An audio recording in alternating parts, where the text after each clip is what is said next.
All right, this is the recording for the week one agency manager mastermind. Notes are out of John Maxwell's book, Developing the Leaders Around You. And so, week one, our discussion is the leader's key question. Am I raising up potential leaders?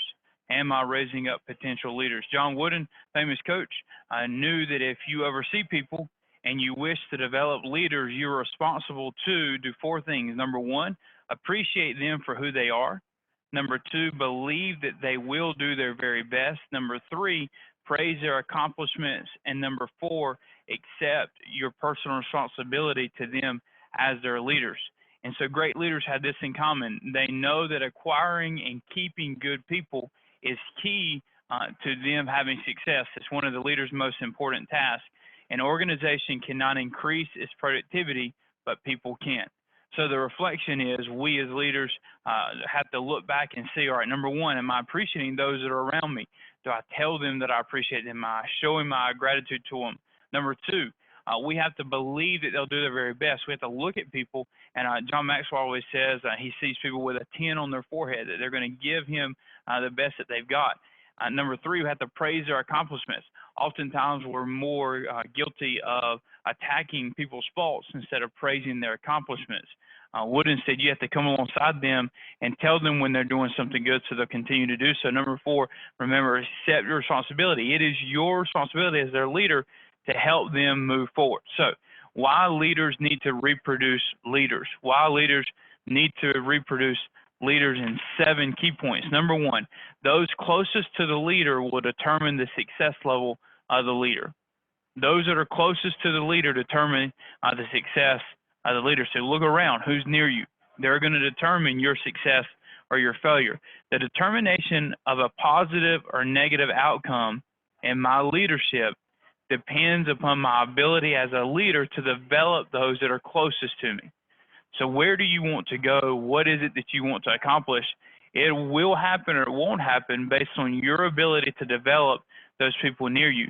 It also depends on my ability to recognize the value that others bring to my organization. If I look at everybody and I see them as they don't bring any value to me, they can't help me, then I'm stuck where I'm at. In order to go far, you need a team. Then we see my goal is not to draw a following that results in a crowd, but my goal is to develop leaders who can become a movement. I'm not just trying to get a bunch of people to come to me.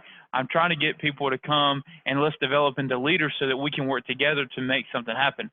Our application is this. Stop for a moment and think of the 5 or 6 people that are closest to you in your organization, in your team, in your group, and ask this question. Are you developing them? The people around you, are you developing them? Number two, what is your plan for them?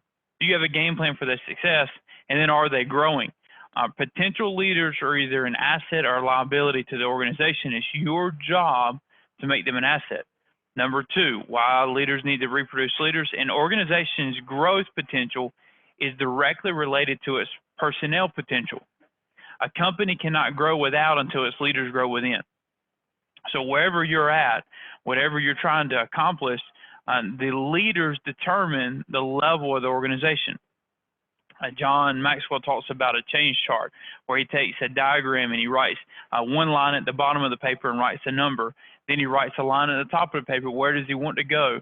And he draws a line in between and writes the word change. And then they game plan and say, what are the 3 things that I need to do to go from this number to this number? That's what leaders do. They figure out the difference between here and there so they can make that adjustment. It is the leader's responsibility to train your team and to help them make necessary changes to increase your group. You can't just set it on autopilot and expect it to go. It's your job to make the leaders better. All right, number 3, potential leaders help carry the load. Peter Drucker said no executive has ever suffered because his people were strong and effective. It is your responsibility to grow up leaders, and then they help carry that load for you. Number 4, leaders attract potential leaders. True leaders are able to attract potential leaders because, number 1, leaders think like them. Number 2, leaders express feelings that other leaders sense. Number 3, leaders create an environment that attracts potential leaders. It's a big question. Are you creating an environment that attracts other leaders. Leaders are not threatened by people with great potential. People that are better than them at something excite them and they want them on their team. Number 5, leaders who mentor potential leaders multiply their effectiveness. One man said there's no success without a successor. Leaders create and inspire new leaders by instilling faith in their leadership abilities and helping them develop and hone their leadership skills that they don't possess or they can possess. That simply means that a good leader is someone that comes to potential leaders and says, here's a skill you have, let's work on it, let's make you better at it, because they're trying to increase that leader's lid so that the organization's lid can increase as well. Number 6, developed leaders expand and enhance the future of the organization. Developed leaders expand and enhance the future of the organization. So how far do you want to go? If you want to go to a point to where you don't feel like you can reach it, well, you've got to use other leaders. You've got to develop people to help carry that load. Maxwell's dad said the most expensive employee you have are the non-productive ones. They're the ones that are eating away. It's not the ones that you give the most money to, it's the most unproductive. People produce only when they feel like it. Leaders produce when they don't feel like it. They produce because it's what they do. Number 7, the more people you lead, the more leaders you need.